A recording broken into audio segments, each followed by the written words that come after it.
तो हेलो दोस्तों नमस्कार। तो આપણે વિડીયો લઈને આવી ગયા છીએ। તો આપણે વિડીયો વિશે વાત કરવાના છે। તો તમને ખબર હતી કે જે ડેડિયાપાડાના ધારાસભ્ય શેતર વસાવા જે ફોરેસ્ટ અધિકારીમાંથી જે હુમલો કર્યો હતો એના કેસની અંદર શેતર વસાવાની 7 વર્ષની સજા ફટકારવામાં આવી છે। દોસ્તો તમને ખબર હતી કે જ્યારે 9 ઓગસ્ટના દિવસે શેતર વસાવાની જામીનની સુનાવણી હતી।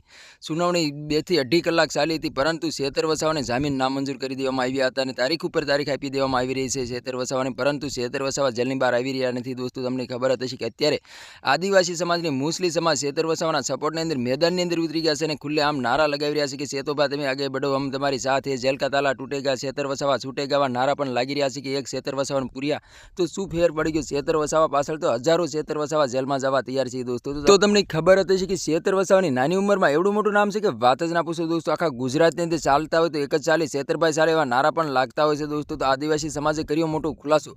आदिवासी समाजनुं एवुं कहेवुं छे कि जे शेतर वसावा जे जनता माटे हमेशा माटे अवाज उठावे छे ने सरकार सामे लड़त लड़ीने जनताने न्याय अपावे छे, એટલા માટે ભાજપને સારું નથી લાગતું।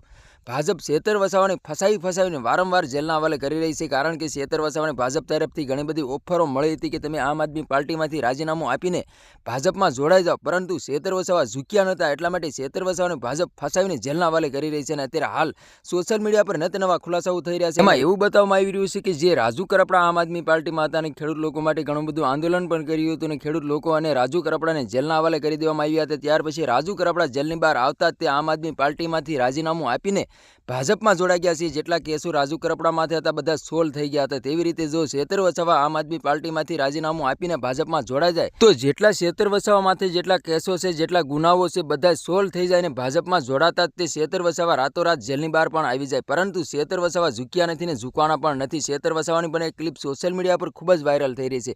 શેતર વસાવાનું એવું કહેવું છે કે જો શેતર વસાવા કોઈથી ડરતા નથી, શેતર વસાવાની તમારી જેટલી વાર જેલમાં નાખશો ને તો પણ શેતર વસાવાને કાંઈ ફેર પડવાનો નથી। એવી ક્લિપ એક સોશિયલ મીડિયા પર ખૂબ જ વાયરલ થઈ રહી છે। દોસ્તો તો તમને ખબર હતી કે આદિવાસી સમાજનું પણ એવું કહેવું છે કે શેતર વસાવા ઝૂક્યા નથી ને ઝૂકવાના પણ નથી। તો હાલ અત્યારે સોશિયલ મીડિયા પર નવી ક્લિપો અને વિડીયો સામે મળી રહ્યા છે। દોસ્તો તો તમને ખબર હતી કે 24 તારીખના દિવસે શેતર વસાવાની ફરીવાર જામીનની સુનાવણી થવા જઈ રહી છે। દોસ્તો તો શું શેતર વસાવાને જામીન મળશે કે નહીં મળે દોસ્તો કમેન્ટ કરીને જરૂર બતાવો દોસ્તો। અને અમારી ચેનલમાં નવું તો ચેનલ સબસ્ક્રાઈબર કરવાનું ભૂલશો નહીં, તેથી કરી આવવાના વિડીયો તમારા માટે લાવતો છું દોસ્તો। તો આજનો વિડીયો કેમ લાઈક શેર ફરી બીજા વિડીયો મળે તબ તક के लिए जय हिंद जय भारत। મળે બીજા વિડીયો તબ તક के लिए बाय बाय।